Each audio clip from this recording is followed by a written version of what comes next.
So the book is called India Psychedelic, Story of a Rocking Generation, and it is a book about the generation that came of age in the 60s and the 70s.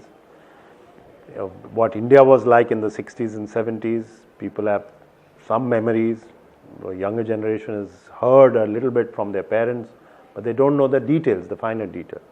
And it was a different country. I mean, we were socialistic, we were restrictive in a lot of things, imports, consumer goods, etc. But also we were a reasonably newly independent country, still finding its feet.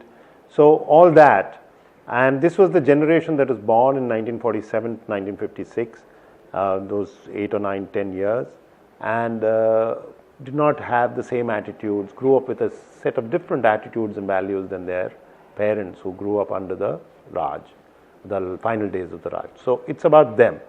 And the device is rock and roll bands to explore ideas of, identity, modernity, culture and that kind of thing. No, not necessarily. I mean, counterculture is always taking place, but this was counterculture of a different kind. I mean, this is not radical counterculture, but it was linked to radical counterculture. But in the Indian context, you have to understand that we were largely, non-westernized nation. And this is about a small segment of people who are westernized, and within that a small niche of people who are listening and making rather rock music. So rock music was their way of connecting with the rest of the world, with their peers. So I just explained that goods were not coming in, but that didn't stop ideas from flowing in. So Indians somehow found out what was happening in the rest of the world, over and beyond the normal media of newspapers and magazines, and tried to step in tune with their young peers anywhere in the world. So the Indian teenager was born, basically. The idea of the Indian teenager was born around that time, because that's when the global teenager came of age, not the 50s kind of teenager in America, but the 70s kind of teenager, long hair, anti-establishment, given to, drugs also came later, but given to taking strong attitudes and positions which were totally against their parents. In America, it was the Vietnam War. In India, we had a lot of youngsters going off and becoming Naxalites. By the way, these Indians were also people who came from reasonably well-off backgrounds. So their friends from the same university or the same college were becoming rock musicians. Some were becoming Naxalites. So there was a lot of ferment in society at that time.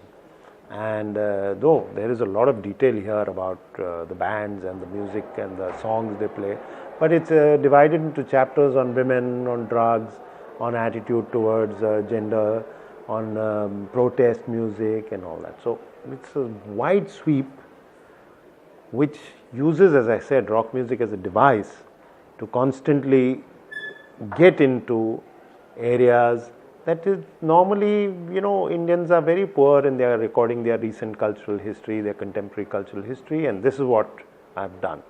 And I'm very glad to see that books about contemporary history are slowly coming out. But otherwise, as I always say, suppose a 25-year-old person wanted to know about the emergency, where would he go? How would he find out who Mrs. Gandhi was except for Wikipedia? So there is nothing in detail which tells human stories. So mine is, it has the emergency, by the way, my book also has the emergency. So it is about that period. And I think that was an interesting period. Firstly, the 70s were when I began growing up, and I have some memory of the 60s also, but I think that was an interesting period. It was certainly, I must tell you, a far more liberal period than it is today. We were a much more liberal society. No. It's all over the country, and a couple of bands from Southeast Asia, Sri Lanka, etc., which came to India. But it's a story about India, and it's a story about Indian bands. Some of them were playing cover versions, some were playing original music, but these are all Indian bands. Well, the chapter headings are all famous songs. So there is Stairway to Heaven naturally, but there is also a lot of other songs which have become chapter headings. That's just a little idea to have a little bit of fun. Well, the Americans do a very fine job of writing about bands and eras and, connecting the two. And there's a fantastic books on Bob Dylan and the Beatles which talk about that period of history. So the Americans are excellent when it comes to recording cultural history. The British do it really well. I'm sure this happens in France and elsewhere too. We think history stopped in 1947, and we have no idea about, why shouldn't there be a cultural history of early Indian cinema, for example? Not about the cinema part of it, but about India. So I would say that we are out of step with the world. It's been happening elsewhere. Yeah, that's a good question. The drugs scene was definitely part of the scene. Drugs came into India in any serious kind of way only by about 69, 70. Before that, grass, marijuana, etc. were not so not so easily available, especially outside colleges, and it came. So there are several reasons why it came. And actually, there are reasons why it became so popular also. Strangely, one of the reasons is the change of the law, which made it difficult to get drugs, which actually, therefore became a forbidden item. So all that is there. I mean, rock was about sex, drugs, and rock and roll. So how can I not have chapters on that? Well, if it was there, it was not out there. People were not ready to talk about it. But it has to be implicit. But certainly gender mixing among sexes was far more than it was even 30 years before that or 20 years before that. So one has to assume that a lot of that was going on. Remember also that a lot of great social movements started in the 70s and the 60s, like feminism, like pacifism, like I would say the hippies. It's a major global movement. So all that did play a role. So one has to, it's implicit. Well, that is actually true. There are 3 or 4 chapters on Calcutta in my book. And a lot of Bengalis now, when I go to Calcutta very often, and a lot of friends from Calcutta talk about, Park Street of those times, and, Bengal is not the same, Calcutta is not the same. The fact is, everyone did not take part in Park Street. The Park Street story till the late 60s was an Anglo-Indian story. It was not a Bengali story. And very few Bengalis were taking part. Some Boxwala boys were taking part, but otherwise it was hard and fast Anglo-Indian. And when I say Anglo-Indian, it could mean even Parsis and, Armenians. Only later, when the Anglo-Indians started moving to Canada and Australia and Britain, did others start finding that this was great fun and started moving there. So the first Bengalis, in fact, in music came only in the late 60s. So yes, Presidency in St. Xavier's was where it was at. I mean, if you were not from those places, you were not part of that scene. And as I said, it's a minority. I must now, since your show will go out to all over the country and all over the world, I want to just point out 2 or 3 things. One is that this is not a book about any one city, it's a book about India. Every city has got its due. Secondly, people have a lot of vague ideas and myths. Oh, the scene was Calcutta, the rest were small. In fact, it's not entirely untrue, but that is not the truth.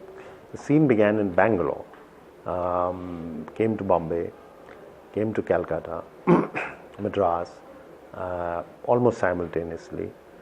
By the early 70s, Calcutta was dead. You had restaurant bands in Park Street, and you had Usha and Braz and all that, and Pam. But the scene was dead because of Naxalites, because of security, because of violence on the streets, because of a lot of other things, including electricity problems by then. But the major reason why Calcutta lost out was very simple. Bombay had the money. Everyone moved there. No, came much later, but a whole lot of other bands also moved to Bombay and Delhi, because that's where the money was. These guys barely got gigs. So they took everything they came their way. The Bangalore boys moved to Bombay, Bidhu and company.